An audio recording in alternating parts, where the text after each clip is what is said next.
할렐루야. 153 저녁기도에 오신 여러분들을 주님의 이름으로 환영하고 축복합니다. 오늘도 귀한 복된 이 기도의 시간 가운데 하나님께서 우리들 가운데 역사하심을 경험하는 귀한 복된 저녁 시간이 될 수 있게 되기를 바라겠습니다. 먼저 하나님의 말씀 보도록 하겠습니다. 마태복음 4장 1절서부터 11절 말씀까지 보도록 하겠습니다. 마태복음 4장 1절에서 11절 말씀입니다. 우리 같이 한 목소리로 다 함께 봉독하도록 하겠습니다. 시작.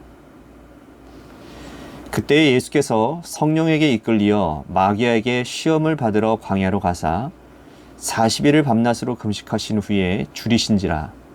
시험하는 자가 예수께 나와서 이르되 내가 만일 하나님의 아들이거든 명하여 이 돌들로 떡덩이가 되게 하라.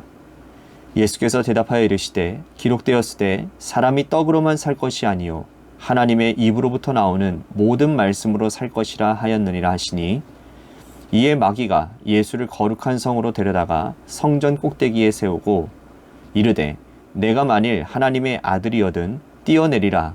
기록되었으되 그가 너를 위하여 그의 사자들을 명하시리니 그들이 손으로 너를 받들어 발이 돌에 부딪히지 않게 하리로다 하였느니라.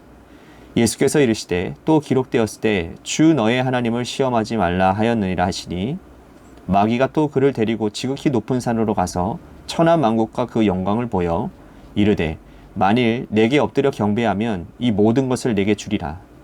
이에 예수께서 말씀하시되 사단아 물러가라. 기록되었으되 주 너의 하나님께 경배하고 다만 그를 섬기라 하였느니라. 이에 마귀는 예수를 떠나고 천사들이 나와서 수종드니라. 아멘. 인류가 최초의 시험을 받은 것은 여러분들이 잘 아시는 대로 에덴 동산에서 아담과 하와가 뱀에게 받은 시험입니다. 하나님께서 에덴 동산에서 금하신 그 유일한 한 가지가 있다고 한다면 바로 선악과였죠. 근데 뱀은 하와에게 접근을 해서 그 선악과 문제를 끄집어내고 있는 것입니다. 뱀이 이렇게 말을 하죠. 하나님이 참으로 너희더러 이 동산의 모든 실과를 먹지 말라 하시더냐? 사실 하나님께서 동산의 모든 것을 다 허락하시고 선악과 한 가지만을 금지하셨는데 사단은요 거꾸로 말하는 것을 볼 수 있습니다. 흔들리는 이 하와에게 뱀이 끝없이 계속 속삭이는 겁니다. 너희가 이것을 먹으면 먹는 날에 눈이 밝아져서 하나님과 같이 될 것이다. 그러자 하와는 사단이 건네주는 이 선악과를 덥석 손에 받아 물고 말지요. 금지된 것에 대한 욕망과 그리고 하나님과 같이 된다라는 이 말에 대한 이 교만한 마음과 하나님이 무엇 한 가지를 금하셨다라는 이 하나님에 대한 서운함이 함께 결합이 되어져서 선악과를 그만 따먹고 말았다라는 것이죠. 그리고 남편에게 주고 남편 역시 그와 함께 먹고 맙니다. 그 결과 그들은 어떻게 됩니까? 에덴 동산에서 쫓김을 당하죠. 그때 이후로 모든 인간들에게는 마치 숙명처럼 시험이라는 것이 찾아오게 되었습니다. 우리가 눈을 뜨고 또 눈을 감을 때까지 항상 시험은 우리들에게 찾아오는 불청객과 같은 존재입니다. 우리가 이 땅에 발을 딛고 살아가는 한 연약한 인간으로서 이 죄악이 관영한 이 세상에 살아가는 우리 한 사람은 시험을 피해갈 수 없다라는 사실을 누구보다도 잘 알고 있을 것입니다. 자, 그렇다면 우리가 여기서 지혜를 한 가지 배워야 되는데, 끊임없이 찾아오는 이 시험을 아무렇지도 않는 것처럼 흘려보내고 떠나보내는 것이 지혜다라는 사실이죠. 붙잡으면 죄가 되는데 떠나보내면 흘려보내면 시험을 극복한다라는 겁니다. 오늘 우리가 읽은 본문 말씀에서도 예수님께서 이 땅에 오셔서 받은 시험이 나오고 있습니다. 예수님께서도 시험을 받으셨는데 우리가 시험 자체를 받지 않겠다고 하는 말은 이건 말도 안 되는 거예요. 어떻게 하면 주님께서 받으신 시험, 주님께서 극복해내신 방법을 보고 우리들이 그것을 깨닫고 우리도 어떻게 하면 그 시험을 떠나 흘려보낼 수 있는지, 시험을 붙잡아서 죄가 되지 않는 인생을 살 수 있는지 오늘 본문 말씀을 통해서 우리들이 배우고 깨닫는 지혜가 있었으면 좋겠습니다. 예수님께서 이 땅에 오셔서 공생애를 시작하시기 전에 우선 세례를 받으셨죠. 어제 말씀입니다. 화요일날 말씀이죠. 그 후에 40일 동안 금식 기도를 하십니다. 하나님께서 그분을 보내신 목적과 의미를 너무나도 잘 알기에 인간의 육신의 옷을 입은 우리 예수님이 인간의 연약함에 젖어들지 않도록 하나님 앞에 엎드려 간절하게 기도하십니다. 금식까지 동행하시면서 말이죠. 그리고 나서 기도가 끝난 후에 사단이 찾아와서 예수님을 시험하는 장면이에요. 2절, 3절 말씀 보십시오. 40일을 밤낮으로 금식하신 후에 줄이신지라 시험하는 자가 예수께 나와 이르되 내가 만일 하나님의 아들이거든 명하여 이 돌들로 떡덩이가 되게 하라. 돌들로 떡덩이가 되게 하라. 40일 금식 후에 가장 연약한 주님의 마음을 알고 있었기에 주님이 어디가 연약한지 사단은 무엇보다도 잘 알고 있었기에 이 부분을 공략했다라는 것이죠. 이 돌들로 떡덩이가 되게 하라. 예수님께서 당하신 시험은 우리 인간들이 앞으로 살아가면서 당하게 될 시험의 예표인 것입니다. 주님이 받으셨던 첫 번째 시험이 바로 먹는 문제였다는 겁니다. 먹고 사는 문제가 우리의 인생을 살아가는 데 있어서 떠나지 않는, 끊이지 않는 시험거리가 될 것이라고 말씀하고 있다는 거예요.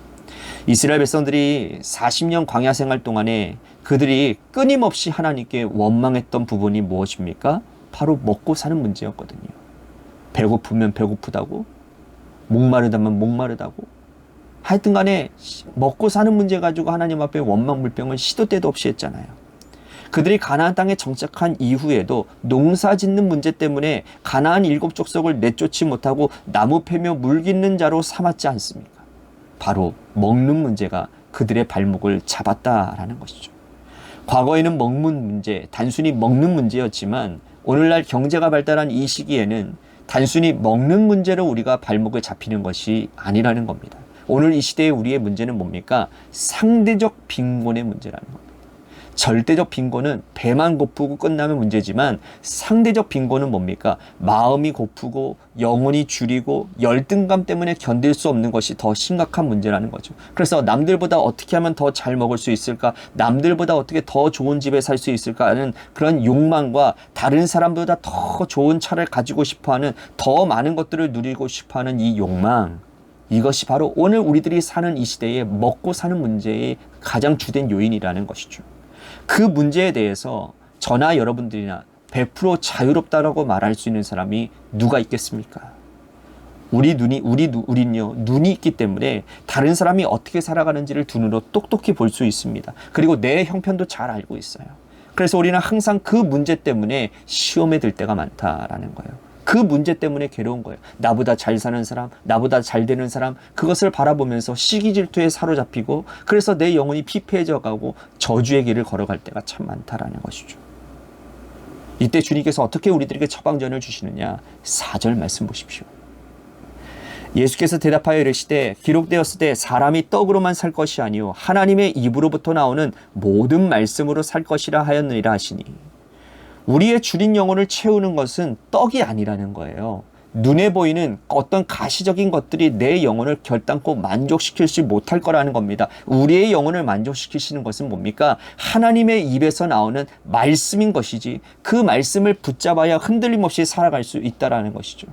절대 빈곤의 시대도 우리 믿음의 선조들도요, 여러분, 하나님의 말씀을 부여잡으며 줄임배를 움켜잡고 견뎌내는 데 있어서 견뎌내셨는데, 이제 우리는 절대적 빈곤의 시대가 아닌 상대적 빈곤에서 살아가고 있는 것인데, 이때 어떻게 한다고요? 하나님의 말씀 붙들고 그 말씀을 내 영혼에 채우고 그 말씀이 내 영혼을 부욕해 하기만 하면 그것으로 인해서 우리는 만족한 인생을 사실 살 수가 있다라는 것입니다.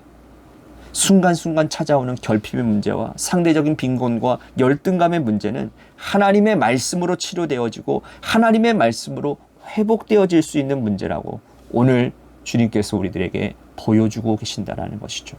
이 말씀을 꼭 붙잡으시고 상대적인 빈곤에서 여러분 남과의 비교 가운데서 자유로워지는 은혜가 있어지기를 바라겠습니다. 두 번째 예수님이 당하신 시험이 뭡니까? 5절, 6절 말씀 보십시오. 이에 마귀가 예수를 거룩한 성으로 데려다가 성전 꼭대기에 세우고 이르되 내가 만일 하나님의 아들이거든 뛰어내리라. 기록되었으되 그가 너를 위하여 그의 사자들을 명하시리니 그들이 손으로 너를 받들어 발이 돌에 부딪히지 않게 하리로다 하였느니라. 두 번째 시험은 뭐냐 하면 거짓 정체성에 대한 시험입니다. 사단이 예수님을 이렇게 시험해요. 너가 만일 하나님의 아들이거든 뛰어내리라는 겁니다. 바꿔 말한다면 너가 진짜 하나님의 아들이면 이 높은 곳에서 뛰어내려도 결탄코 다치지 않을 거야. 이 시험은 오늘도 우리들에게 주는 의미는 뭡니까? 거짓 그리스도인의 정체성에 대한 시험이라는 거예요. 우리는 간혹 그런 생각하지 않습니까? 내가 예수 믿는데 내가 왜 이렇게 힘들까? 나 예수 믿는데 나 왜 이렇게 가난하지? 나 예수 믿는데 왜 이렇게 몸이 아프지? 나 왜 이렇게 낫지를 않는 것이지? 나 예수 믿는데 왜 자녀들이 하는 것마다 잘 되지 않는 것이지? 내 인생 왜 이렇게 고난 가운데 살아가는 것이지? 그러면서 생각이 점점 발전해 나아가는 거예요. 예수 믿으면 돈도 많이 벌고 건강하고 자녀들 하는 일들이 다 잘 풀리고 기도하면 다 응답받고 이것이 하나님의 영광을 드러내는 것이지, 궁상맞게 사는 것은 예수 믿는 자로서의 하나님께 영광 돌리는 것이 아닌데, 내가 어디 가서 예수 믿는 사람이라고 힘주어 말할 수 없다고, 부끄럽다고 사람들은 그렇게 생각하며 깊은 영적 시험에 빠져들게 된다는 거예요. 그런데 여러분, 성경에 보면요, 예수 믿는 사람, 하나님의 백성들이 당한 고통과 시험은 넘쳐나고 있습니다. 하나님의 사람들은 하나님의 사람이기 때문에 당해야 될 시험과 고통이 있다라는 거예요. 나는 아무런 잘못도 죄도 짓지 않았는데 하나님의 백성이기 때문에 하나님이 나를 빚어서 정금과 같이 나오도록 하시기 위해서 주시는 시험들이 있다라는 말씀이에요. 하나님의 백성들이 죄를 지으면 하나님 가만두지 않으십니다. 그를 하나님 말씀 앞에 제대로 불러내기 위해서라도 때로는 책망하시고 혼을 내고 때로는 우리를 책질하실 때도 있어요. 이래서 당하는 고난, 이래서 당하는 인생의 고통들이 수도 없이 많이 넘쳐나 있죠. 예수님의 제자들 중에도 평안한 죽음을 맞이한 사람들은 단 한 사람도 없었습니다. 사도 바울도 순교했어요. 하나님의 백성들 광야에서 다 훈련받았습니다. 하나님의 사람들은 그 정체성을 더 명확하게 말하자면 선을 행함으로 고난받는 자, 이것이 바로 하나님 백성들의 정체성이라는 거예요. 하나님의 백성들은 당연히 선을 행함으로 고난받아야 되는 것이고, 하나님의 백성들이 하나님을 시험할 목적으로 높은 데서 뛰어내리면 다리가 부러지는 것은 당연한 일이라는 것이죠. 그래서 주님은 그런 사단의 시험에 이렇게 말씀을 하십니다. 7절 말씀 보십시오. 예수께서 이르시되 또 기록되었으되 주 너의 하나님을 시험하지 말라 하였느니라 하시니, 앞으로 그런 생각이 들 때면 우리가 마음속에서 크게 외쳐야 되는 거예요. 하나님을 시험하지 말라. 하나님 믿는 백성의 정체성은 선을 행함으로 고난을 받는 것이니 나는 이 고난 가운데서 부끄러워하지 아니하고 두렵지 아니하고 담대하게 직면하며 나아가겠다고 외쳐야 된다는 겁니다. 그래야 사단이 떠나가는 거예요. 자, 세 번째 시험 보십시오. 8절 9절 말씀 보십시오. 마귀가 또 그를 데리고 지극히 높은 산으로 가서 천하만국과 그 영광을 보여 이르되 만일 내게 엎드려 경배하면 이 모든 것을 내게 주리라. 달콤한 시험 아닙니까? 너와 나만 아는 비밀로 하자. 나에게 엎드려 경배하면 너 눈앞에 보이는 모든 건 내가 줄 거야. 사람들은 간혹 이런 시험에 빠집니다. 아무도 보지 않는데 한 번만 눈 한 번 질끈 감으면 지금 엄청난 돈이, 엄청난 부귀와 영화가 나에게 주어질 것인데, 한 번만 고개 숙이면, 한 번만 엎드리면 사단은 한 번만이라고 우리들에게 유혹한다라는 거예요. 하지만 여러분, 이 한 번이라는 것이 한 번으로 끝나던가요? 두 번, 세 번, 더 많은 유혹들이 우리들에게 엄습해오는 것을 우리들이 알 수가 있습니다. 왜냐하면 한 번으로 한 발 디딘 그쪽에 계속해서 빠져들기 때문이라는 거예요. 사단은요, 달콤함으로 유혹을 해서 처음에는 한 번이라고 얘기하지만 그 다음에는 우리의 영혼을 삼키고 우리의 가정을 삼키고 우리의 인생을 송두리째 삼킬 것입니다. 한 번이라고 말하는 사단의 시험에 넘어가서는 안 되는 거예요. 그런 거 있잖아요. 제가 계속해서 예화를 드리는 것 중에 하나가 뭐냐면, 예배를요, 한 번 빠지는 게 힘들거든요. 그런데요, 한 번 빠지기 시작하면 계속 빠집니다. 그래서 나중에는요, 헤어나올 수가 없는 거예요. 왜? 그 맛이 너무나도 달콤하고 너무나도 편하니까. 그러면요, 죄송한 얘기지만 그 영은요, 피폐해지게 되어 있어요. 그 영이 피폐해지잖아요. 그러면요, 그 영이 어떤 교회 공동체든 어떤 사회 공동체든 간에 영향력이 있는 자리에 서 있으면 그 공동체는 다 병들게 되어져 있는 겁니다. 간절히 바라옵기는 우리 관악교회 중직분들은요, 이 한 번만의 유혹에서 빠져나오시기를 바랍니다. 이 한 번만이 나만 죽이는 게 아니라 중직인 여러분들을 통해서 교회 공동체가 병들 수 있다는 사실을 기억해야 된다는 겁니다. 한 사람에게 엎드리고 천하를 얻겠다는 것만큼 미련한 건 없습니다. 우리가 고개를 숙이고 엎드려야 될 분은 하나님 한 분밖에 없는 것입니다. 하나님 한 분 두려워하면 세상 두려워할 필요 없습니다. 세상이 두렵지가 않습니다. 하나님 한 분 두려워해서 세상을 두려워하지 않고 승리하는 백성들의 기록이 바로 성경 말씀 아닙니까? 다니엘과 그의 친구들을 보십시오. 하나님을 두려워했기 때문에 세상 권세를 두려워하지 않았습니다. 그가 한 번만 타협할 수 있었습니다. 절하지 않을 수 있었습니다. 기도하지 않을 수 있었습니다. 그러나 그 한 번만의 유혹을 그들은 이겨낼 수 있었습니다. 왜 그렇습니까? 세상이 무서운 게 아니라, 느부갓네살 왕이 무서운 게 아니라, 그때의 바벨론 세력들이 무서운 게 아니라 하나님을 두려워했기 때문이라는 거예요. 하나님을 두려워했어요. 사랑하는 성도 여러분, 여러분들은 하나님을 정말 두려워하십니까? 하나님을 두려워하는 자가 어떻게 하나님 앞에서 경거망동할 수가 있겠습니까? 어떻게 하나님 앞에서 한 번만의 그 유혹 가운데 빠지며 허우적거리며 살아갈 수가 있겠냐 말입니다. 하나님 두려워하시는 여러분들 되시기를 바랍니다. 하나님 두려워하면 그 유혹에서 이길 수 있다라는 사실이죠. 10절 말씀 보십시오. 주님이 이렇게 말씀합니다. 이에 예수께서 말씀하시되 사단아 물러가라. 기록되었을 때 주 너희 하나님께 경배하고 다만 그를 섬기라 하였느니라. 하나님께 경배하고 다만 그를 섬겨라.